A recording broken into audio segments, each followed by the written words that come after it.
General मार्च को announce किया, तो उसके बाद में बैठ के हम लोगों ने मीटिंग करने के बाद में जो है तो लीगली सारी चीज़ों को जोड़ने के लिए काम मुझे दिया गया। तो जो MERC का जो ये है लॉ है और दूसरा MSCB का जो लॉ है, इनका जो आर्टिकल बने हुए हैं, तो इसके अंदर जो मुमरा को फ्रेंचाइजी दी हुई है उन्होंने, उनका एग्रीमेंट तो हमको नहीं मिला, लेकिन उसके रिलेटेड जो एग्रीमेंट के टर्म एंड कंडीशन होते हैं वो चीज़ें हम लोगों को मिली। अब उसके अंदर जो आर्टिकल 14 और आर्टिकल 16 लिखा हुआ है, आर्टिकल 14 के अंदर ये लिखा हुआ है अगर थर्ड पार्टी लॉस किसी का भी कुछ भी चीज़ें होती है या जो भी फ्रेंचाइजी लेगा उसके अंदर की देनी है।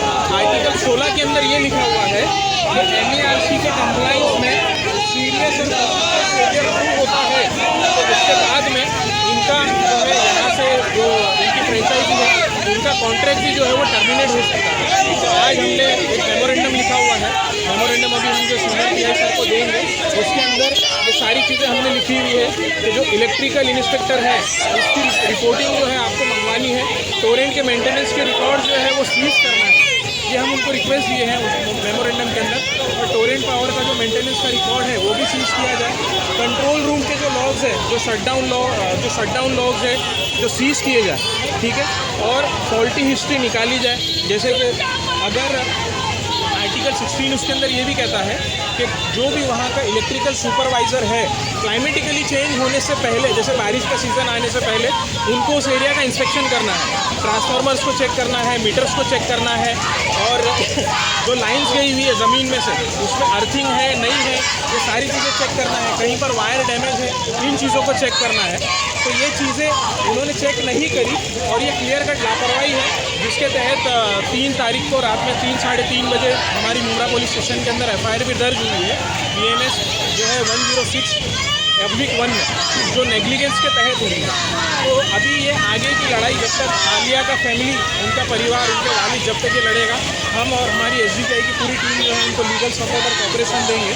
आज ये प्रोटेस्ट होने के बाद में नेक्स्ट वीक में हम MERC के अंदर भी पिटीशन फाइल करना है। Thank you.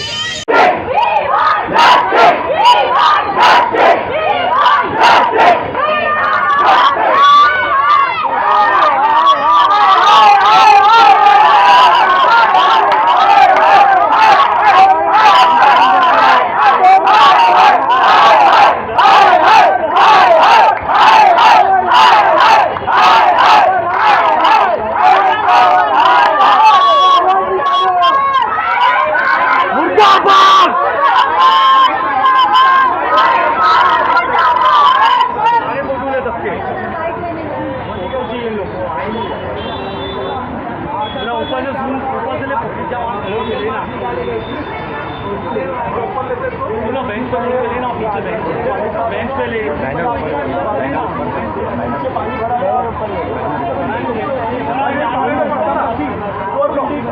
करंट को पकड़ लिया, बच्चों ने जब हाथ करने की कोशिश की तो वो करंट इतना फैल गया जो मीटर केबिन का जो ग्रिल रहता है उसने ही पकड़ लिया। बिल्डिंग या बच्ची के पापा का उसका इंतकाल हो गया और बिल्डिंग वाले ने वो केबल के बारे में ऑलरेडी टोरेंट को कंप्लेंट किया हुआ था। टोरेंट का का जो मेंटेनेंस डिपार्टमेंट है वो काम नहीं किया और ये आलिया बच्ची आज पहली बार नहीं है, इससे पहले भी जब से टोरेंट आया है बहुत से हादसे हो चुके हैं, किसी की जान चले गई, लेकिन टोरेंट पावर आज तक उनको कंप्लेंट नहीं किया। और दूसरी बात कि जब FIR होती है तो वो टोरेंट के स्टाफ को क्यों छोड़ा जाता है। आज हमारा मोर्चा आलिया बच्ची को इंसाफ दिलाने के लिए और जितने भी इससे पहले जो एक्सीडेंट डेथ हुई है या जो बेचारे मोहताज हो गए टोरेंट के करंट की वजह से, जिनके हाथ नहीं है पैर नहीं है, उनको इंसाफ दिलाने के लिए मोर्चा था। और हम ये पुलिस डिपार्टमेंट से ये अपील करेंगे, रिक्वेस्ट करेंगे, आप कल या 1-2 दिन में इसके स्टाफ को अरेस्ट करना है। अगर आप अरेस्ट नहीं करें, इससे बड़ा धरना आंदोलन हम वापिस से पुलिस स्टेशन के गेट के बाहर लाएंगे।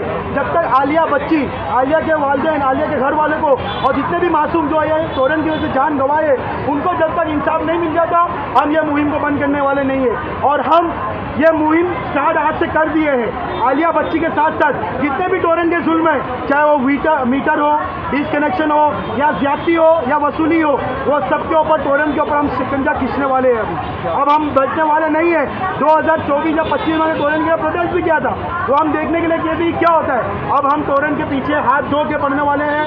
टोरेंट जब तक यूनिट कम नहीं करेगा, टोरेंट जब तक अपना जुल्म कम नहीं करेगा, जैसे ऐसे आलिया बच्ची जैसे लोग जो इंतकाल कर गए उनको इंसाफ नहीं मिलेगा, उनको कंपेंसेशन नहीं मिलेगा, उनके स्टाफ अरेस्ट नहीं होंगे, हम यह मुहिम को बंद करने वाले नहीं हैं। सिर्फ स्टाफ को ही अरेस्ट करना है कि इनके अधिकारियों को? सबसे पहले हमारा टोरन के जो इंचार्ज है, जो मुमरा सील और ये कौसा के पट्टे के जो इंचार्ज है, सबसे पहले वो कल्प्रिट है।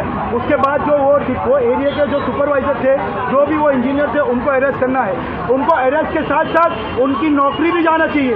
बच्ची की जान चली गई है, बच्ची कोई इंजर्ड नहीं है, कोई हॉस्पिटल में इलाज नहीं चल रहा है, बच्ची की जान चली गई है, तो बच्ची की जान के बदली उसकी नौकरी जाना चाहिए और उसको सलाखों के पीछे डालना चाहिए। ये हमारी अपील है। और अभी हम अंदर जाएंगे, मेमोरेंडम भी देंगे सीनियर को और बोलेंगे सर ये 2 से 3 दिन में इसको आप अरेस्ट करना है, ये तो इससे बड़ा मुहिम हम स्टार्ट करने वाले हैं। और ये मुहिम में हम भिवंडी को भी जोड़ेंगे, ये मुहिम में शिल्पाटा को भी जोड़ेंगे, ये मुहिम में दीवा को भी जोड़ेंगे कि टोरन से सब परेशान है, टोरन से सब परेशान है। आप बताइए ना, टोरन के अंदर मेंटेनेंस डिपार्टमेंट है कि नहीं, टोरन के अंदर विजिलेंस डिपार्टमेंट है कि नहीं? इनके विजिलेंस के काम के लिए टोरन का स्टाफ फौरन पहुंच जाता है बॉडीगार्ड लेके। तो ये जो अंदर ये जो केबल जो ऊपर लाइन कर रहा है, जो केबल बराबर नहीं है, उसके लिए टोरन क्यों नहीं काम करता? जब मेंटेनेंस डिपार्टमेंट होने के बाद भी बराबर मेंटेनेंस क्यों नहीं कर रहा? और टोरन को मालूम है कि मुमरा अनप्लान्ड है, यहाँ के नगर सेवक और एमएलए का फेलियर है, तभी आज मुमरा में मासूम लोगों की जाने जा रही है। मामले पे एमएलए का भी कुछ अभी तक बयान नहीं है। एमएलए ने माँ कसम खा के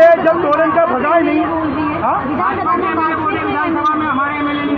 देखिए, विधानसभा में बहुत सारी बातें होती है, विधानसभा में बहुत सारी बातें होती है, इम्प्लीमेंट का है। आप मेरे को बताना, वो काम का जब इम्प्लीमेंट होगा। एक मिनट, वो भाजपा की एमएलए ने विधानसभा में आवाज उठाई है इस बच्चे के लिए। मैं यही तो बोल रहा हूँ, आवाज उठाने वाले बहुत है, लेकिन वो आवाज उठाने का नतीजा आना चाहिए ना, रिजल्ट आना चाहिए ना। जब बच्चा कोई ये बच्चा जब पढ़ाई करेगा, एग्जाम देगा, उसका रिजल्ट आएगा तभी वो पास कहलाया जाएगा ना। पढ़ने के बाद एग्जाम नहीं देगा तो थोड़ी वो पास कहलाया जाएगा। वैसे ही ये है, विधानसभा में भी जो आवाज उठती है तो उसका इम्प्लीमेंट होना चाहिए, ताबड़तोड़ इम्प्लीमेंट होना चाहिए। जब सरकार के अंदर लोग रह के काम नहीं कर पा रहे तो मतलब क्या है? और हम आपके न्यूज माध्यम से एक चीज और बोलना चाहेंगे, अब आपको आंदोलन से डरना नहीं है। गफ्फार भाई, ये जो इतना बड़ा हादसा हुआ है, टोरेंट की इतनी बड़ी लापरवाही है। आलिया जो मुमरा की एक बेटी है जिसकी करंट लगने से जान चली जाती है, क्या कहना चाहेंगे अब इसके बारे में? सबसे पहले तो बहुत बड़ी दुख की बात है कि हमारी एक छोटी सी बच्ची मुमरा की बेटी एक शॉट लगने से उसकी मौत हो गई है। और सबसे बड़ी शर्म की बात है कि आज उसके लिए इतना बड़ा कैंडल मार्च रखा गया था। गिने चुने लोग आए, गिने चुने लोग, बाद में यही लोग हैं जो घर पे बैठे बैठे एक दूसरे को कोसते हैं, टोरेंट ऐसा कर रहा है, टोरेंट वैसा कर रहा है। जब पीछे कैमरा घुमाएंगे, मुझे लगता है मुश्किल से 100 से 200 लोग आए हुए हैं। बड़ी शर्म की बात है, एक छोटी सी बच्ची के लिए हमें इंसाफ चाहिए, एक छोटी सी बच्ची के लिए हम कैंडल मार्च कर रहे हैं कि ऐसा वाक़या दोबारा ना हो मुमरा के लिए। लेकिन अफसोस वही मुमरा के लोग हैं, वही मुमरा की कहानी कि गिने चुने लोग आज रोड पे उतरते हैं और हमें मुमरा में बदलाव चाहिए। सोचिए।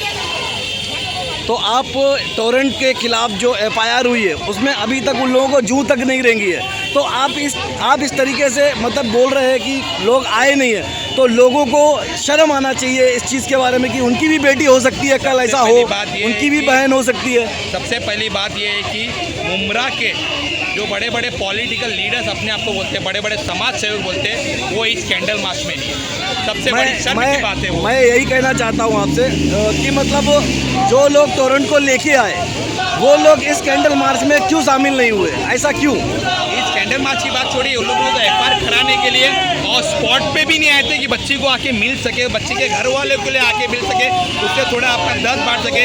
लेकिन नहीं, वो लोग किस मुंह से आएंगे, किस हक से आएंगे? आप देखिए, आप जब कैमरा घुमाएंगे पीछे तो आपको समझ में आएगा कि मुमरा के कितने लोग, कितने बड़े बड़े लीडर्स, कितने बड़े बड़े समाज सेवक इस कैंडल मार्च में उतरे। आप जब देखोगे पीछे मुड़ के ना, तो हमारे घर की माँ बहनें आई हुई है और छोटे छोटे बच्चे आए हुए हैं उस आलिया बच्चे के लिए, इंसाफ के लिए।